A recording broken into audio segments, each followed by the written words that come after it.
some NRL. Take it away, Sean.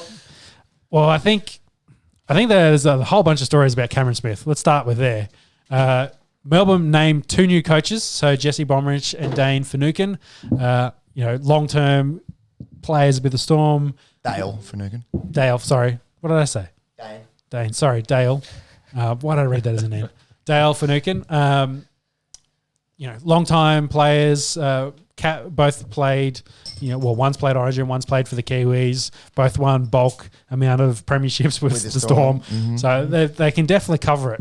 But I think the main thing is, hey, Melbourne have now announced 2 captains. Their former captain, Cameron Smith, off contract still. So it looks like Storm are starting to move on. Of course, the season starts in 2 weeks. So I think they've kind of gone writings on the wall. No Cameron this year. If Cameron's going to play, it's maybe going to be in Queensland, considering he's moved his whole family up there. But leading towards more retirement. Yeah, this far out, you'd think you'd know. You'd think. Yeah, sport's done some weird things to us. Yeah. We talked about the Titans a little bit last week, Cameron Smith. It looks like the Titans have kind of officially ruled themselves out. They're under a little bit of an investigation at the moment because they paid out. You know how Fafita had that trespassing case at the start of the year? I think he was trying to hook up with some bird and went to the house, and an old man was there and kicked him out and was like, you're trespassing, blah, blah, blah. I must have missed that. So, Fafita. Yeah, that's what you do when you're 15. Not. Yeah, move from Brisbane to the Titans. So big name signing for them. So it sounds like the Titans may have made a little bit of a payment to said homeowner. This is a highly alleged. Well, the NRL's looking into it because they want to know if they did make this payment. Because 2, it may actually fall under the salary cap because it's in relation to David Fafita, which then means I think it's like a $50,000 payment. So if that is the case, then they don't have enough money to fit Cameron Smith under the salary cap. So that's why they're kind of ruling it out. So they're like, okay, yeah, we actually can't chase that $550,000 question we said last week. Is now, do you want to take $500,000 because we don't have any money left? That's very juicy. We'll see how that develops. What a bloody soap opera! Oh, absolutely. And then Brisbane are like, wait, Cameron Smith's on the market. So they've got. Cameron was in Suncorp doing some presentation during the week. So they've roped in, old boys that are around the club, the millionaires and that, and it's like, hey, come play for Brisbane, come join the Broncos. So I think they may be on the cards. I think it's at this point it's like a 95% chance he's retired and 5% out likely chance that he plays for Brisbane. What do you got there, Jim? Any goss? Otherwise, yeah, he's definitely retired. He was at a bloody trial game. He was at the Titans trial game during the week. He was. So again, throwing out rumors about that. But Cameron Smith, he's been around the sport for 40 odd years. He absolutely loves his NRL. Yeah, he absolutely loves his NRL. He's going to follow. He's in Queensland. He's like, the boys are playing. I'll go down and watch them. Yeah, sitting in the crowd, trying to. Maybe he needs a better disguise. Let's put it that way. Maybe. Nothing much. I think at that thing with the old boys, said that he's still got a big decision to make. So he's probably a flip of a coin at the moment. Yeah. It sounds like Melbourne's definitely ruled him out. Titans can't get him. So it's like whether, do I want to play a season with Brisbane? Because Kevin Walters is there. Walters won an Origin. I think that was the year after Cameron retired. I don't think Walters ever had Cameron in the squad from memory. So he may not have played for Kevin. Of course, maybe not. Because Mal was the coach before then, and I don't think Kevin was involved as an assistant coach. And Cameron wouldn't have been involved when Wayne and Kevin were back in Brisbane at all. So I'm trying to make connections here. Yeah. With whether there's like, hey, there's a bit of a relationship there that maybe they could do a deal or something like that. But yeah, I'd say Cameron's retired at this point. Yeah, time will tell, and we should know in the next week or two. So money aside, would Cameron want to play for the Broncos? Well, it's outside the Roosters. It's the premier club in the league. So it's the biggest supporter base. Yeah, and if he wants, but look at last season. True. How do you reckon they'll go this season? Well, if you put Cameron Smith in that squad, they're going to be better. Here's what I want you to Good do. enough for Cameron Smith, though. Jimmy, this is what I want you to do to answer this question. Have a look at that hat that you're wearing. True. Yeah, True. yeah. If you, Oh, if Who you who ask- else is Cameron Smith bringing to the Broncos, though? if you asked me 18 months ago, is Tom Brady going to leave Yeah. New England to go to Tampa Bay to try and win a Super Bowl down there with a mediocre team? Not putting Tampa in the same boat as Brisbane. That'd probably be like him going to the New York Jets or Jacksonville at this stage. But Yes. you can't rule it out, can you? You can't rule it out. If I'll you give you said that. that, if you were trying to pitch that to me 15 months ago, saying Brady's going to go to Tampa to try and win a Super Bowl down there, I'd say fuck off, get off the drugs, etc., etc. Well, Brady they were a wildcard team, so I think Cameron could take Brisbane from they got the spoon, didn't they? Yeah, from Spooners. Yep. I think he could take them to the 8. They could be the 8 Just got guys. from one player. I think raises all boats. Yeah. So And that leadership possibly. you put him in that spine. They've got young guys. Maybe it's exactly what Milford needs. He needs that veteran guy that mentorship.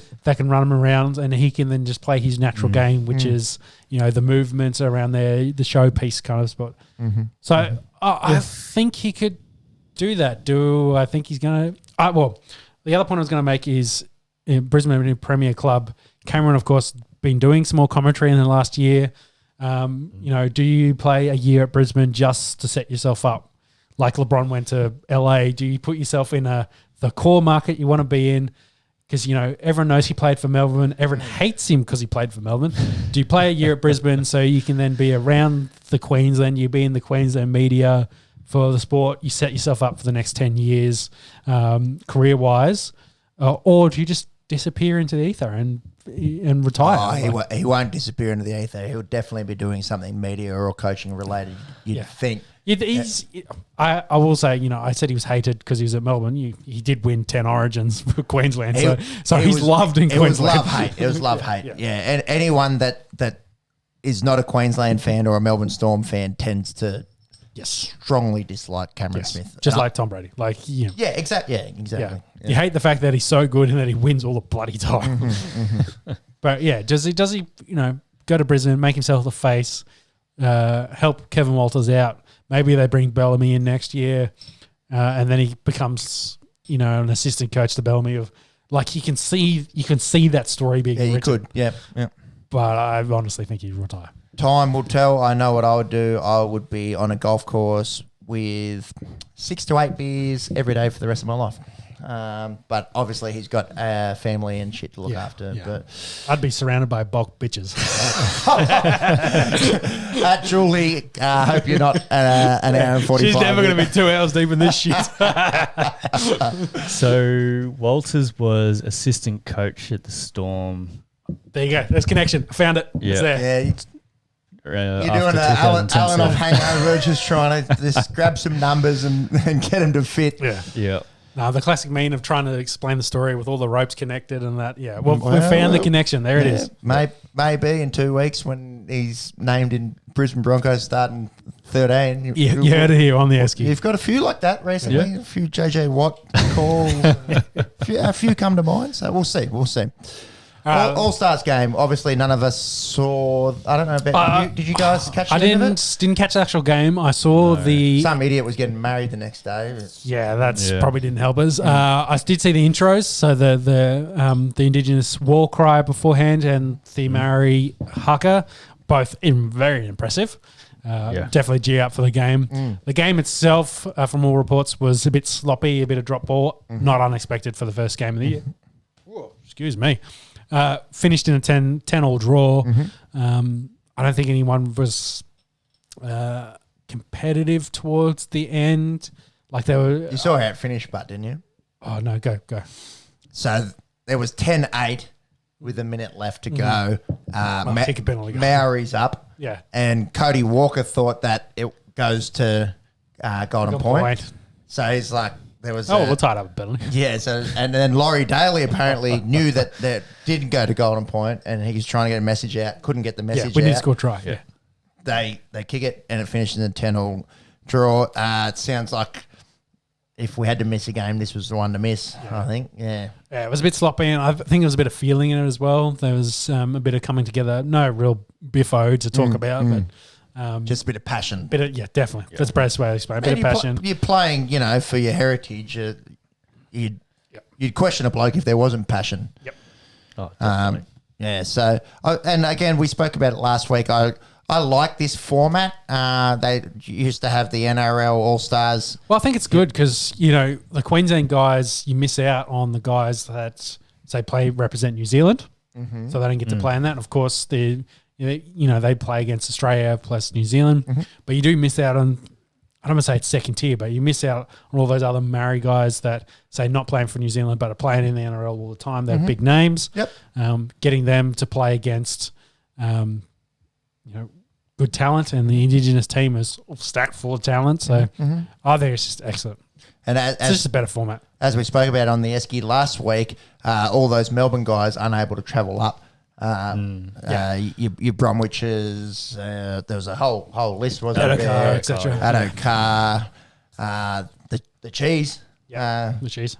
So that opened up the door for a lot of guys to go out there and get a rep Guernsey. And whilst the game mightn't have turned out as entertaining as it could be, it's a really good opportunity for those youngsters. Definitely. Let's run through some player news. So I guess the first one to start off with is your boy, who sounds a bit unwanted at the moment. Corey Norman, he gets suspended for 1 week and has a $20,000 fine. He has another week outstanding, so he's like good behaviour. Yeah, probation type thing. But the question I think of this is, was this a bit harsh? Because he's with Seguiaro, and it sounds like Seguiaro was actually being provoked, being racially abused. Yes. Corey Norman stepped in to separate this. Mate. They're good mates. Look out for his mate. And then, someone started throwing punches. And they're in self-defense mode at the moment. So throwing punches back. And there is a little bit of video. Brawl ensued. Yeah. Well, maybe I've got my red and white glasses on, but I do think it's a little bit unfair. To miss a game, I think it's a bit unfair. Well, and $20,000 is a lot of money. Well, I can understand... hey, you brought the game into disrepute.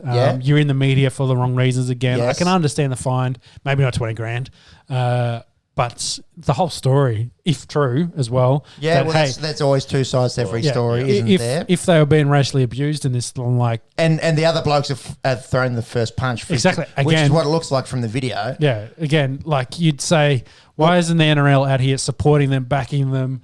What am I meant to do? Where's the racial justice? Where's the backing of the players in this instance versus we're in the fucking media again, suspension, fine, away we go. And race aside, what are you meant to do if you're out in the street and someone throws the first punch? You're just meant to just get punched in the head? Yeah, well, like I don't know. Then there's an argument, I suppose, to say, why'd they get themselves in that position? Or they're leaving dinner with they were on a double, with some women. They were on a double date. It wasn't 5 o'clock in the morning. I don't know. They weren't heavily intoxicated. No. They just gone down the wrong street and run into the wrong boys. Yeah, no. I feel a little bit for Corey and for James Seguiaro, and obviously Seguiaro hasn't been punished by the NRL, so there's no consistency. I don't know. To me, it all just stinks a little bit, and I do feel for the boys here. I think as stars, these guys are professionals, but as guys that play at sport at elite level and are well known, you got a target on your back. There's always going to be blokes. Of course there is. There's always going to be nuffies out there that are going to get stuck in here on the street. Yep. So yes, you got to pick and choose your battles, of course, but you just want to avoid this stuff because I didn't put a note in here, but did you see the OSU boys, the 2 wide receivers, the college footballers? I did hear about it over the weekend. They were in a bar, in the bathroom, and words are being exchanged, but unfortunately for them, they've run across some guys that much shorter than them, much smaller boys, but amateur MMA fighters, as in guys that are professionally been trained, and get the I'd say they'd probably had 30 to 40 pounds on both these blokes, and they've had their asses absolutely handed to them. Yeah, right. So you got to remember as well, luckily for Norman and Seguiaro and this, that they didn't run into, because you don't know the bloke. You could run into some absolute killers out there. Yeah. So 100%. You just got to be aware of your situations and aware of even if you're getting abused and that sort of stuff, you just. I don't want to say turn the blind eye to it, but you just got to understand, position. You're always going to be a target, no matter, even if you're a white fella. Like you're always going to get attacked by dickheads. Like it just happens. But I can't give. I don't think we can give Norman advice in this period. Like I think you did the best in the situation you could. You got out there with everything intact. You can play football in a week's time. Yeah. I think the NRL probably should have backed you in this. Definitely. I agree. It's hard to be in that situation. It's very reactive. Like you don't know. Oh yeah, you don't know what. And you're outnumbered too. I think it was 2 against 6. Like, yeah, that's not a fair fight. Fuck these guys. Is there any? There's no footage there of it, is there? No, there's footage. I think if you scroll down, I think there's footage in Twitter. So yeah. Anyways, I think the moral of the story is hard done by. Hard, yeah. We all think he's a little bit hard done by him. Yeah, because let's jump into Tommy Turbo. So he's done his hammy. He's going to miss the first 3 weeks. Said he was got hurt in the shower, slipped in the shower. The night before, video comes out that he's, I think it was on Instagram, he's doing a sprint match with a fan down the middle of bloody Manly. Quick whoever is quick, bloody quick. Yeah, Tommy May gave him a little bit of a head start and had to get up to speed, but yeah, Tommy Turbo couldn't get the turbo going and got beaten in this. But again, like, I don't think it was like super late out on the town, but you're out in the town, fans are going to be like, hey, Tommy, have a race with me. Let's run down here. And Tommy's just like, oh, yeah, shit, yeah, I've had a few beers. Let's fucking go. Probably why he slipped over in the shower. Yeah, in the shower. Yeah. He said, yeah, I didn't pull my hammy doing this. Like, it definitely happened afterwards. He's tried to clarify it, but it's not a great look for him, unfortunately. No. What was his good hammy as well, not his bad hammy that he's hurt. And been ravaged by these hamstring injuries which is as well. Not great for him too if it's his good hammy now getting hurt. A little bit of a tough story here. Sammy Burgess. On all sorts. From bad to worse. Yeah, isn't it? So Monday, random drug test in the Southern Highlands returns a positive result. For the cocaine. For the coca. Also charged driving out of license, unregistered vehicle. Yeah. Was on the way to pick his kids up. He had a charge for intimidating his father-in-law, gone through a messy divorce. Quick question for you. How long does coke stay in your system for? I don't know off the top of my head. Could have this been the previous night bender? Definitely. Yeah. I imagine it's from the night before. Yeah. I'm assuming he's not done a bump and then got in the car to go pick his kids up. No. I'm assuming he's out partying, probably spiraling out of control a little bit. Yeah. Doing some illicit drugs, and then the next day it's like, I'm feeling right. I'm going to pick the kids up, but it's still in my system. No, and look, I don't want to be a fence sitter, but he's obviously broken the law. But I also feel he's in a tough spot. And you just kind of it's not going to help him to get everything right, and you want his the main thing is the kids. Definitely, 100%. Feel for those. I think he's got two little girls, and and the way that family's going through family court at the moment, it's not going to help his chances. It's realistically, it's a bloody shit show, really. The mother could very much go in and it's like, hey, look at this. I want full custody. Yeah, which is not going to help Sam at all. That's just going to spiral it more. You just hope all parties can sort of. His brothers, of course, have come out and support and said like he's the top bloke. He's in a tough spot at the moment. Yeah. Again, it's just one of those, one of those situations that just sucks that you get in as a human being. Don't want to put fuel on the fire, and obviously wish Burgess all the best, but he was dropped from South Sydney back in October for... Well, he stood down. I think then he kind of came back and was around the club, but he's definitely... But again, it was drug-related, so... Well, no, he got stood down... what would he get stood down for? Was the case was coming up and they said, why were you letting him still coach if the case... I think it was because he got charged with that intimidation. Yeah, I think it was around then. And then this has come out. So it's unfortunately for him, he can't be around Wayne, who I think is probably his rock at the moment. But he's got his brothers there. I know luckily his mum's here. Him and Russell Crowe are very close as well. So hopefully Souths can get around him and help him through this as best as possible. Definitely. He's due to face the Mossvale Local Court May 4. See how that one unfolds. A good news story for South. Latrell Mitchell signs a 2-year deal at a cool $1.7 million. It's not bad money there in the NRL. $850K a year. He's only 23. People when I read that he was 23, I was like, hasn't he been playing for like a decade? Like he's been around a hot middle. He's got a wealth Obviously, of experience. he started at 18, so he's probably 5 years deep at this point. Can you have a look, Latrell Mitchell? He's played over 100 first grade games, hasn't he? I'd say easy. If he's played 5 years, it's probably 150 at this point. No, I'll say less than that, but I'd say over 100. And this would be his 5th season on that math. So he's probably at 120ish. James will be able to tell us very shortly. He's obviously gotten paid. 111. There you go. Okay. Missed a few. 111 first grade games at the age of 23 is fucking impressive. So good on Latrell. Obviously, form been not quite what it was as that electrifying 20-year-old, 19-year-old, hoping he can find that form again. As a Dragons fan, I hope he doesn't, but as a fan of the game and the fan of the sport, I hope he does. And then Adam Reynolds. The opposite. Yeah. Adam Reynolds can't get an extension on his deal. Yeah, what's going on there? Well, it's I think they've offered him. Well, he wants a 3-year deal. Mm-hmm. They've offered him only one more, and I think it's for decent money, but it's not premier money. Mm-hmm. I think he's also looking like, hey, I'm probably the 3rd best halfback in the league at the moment.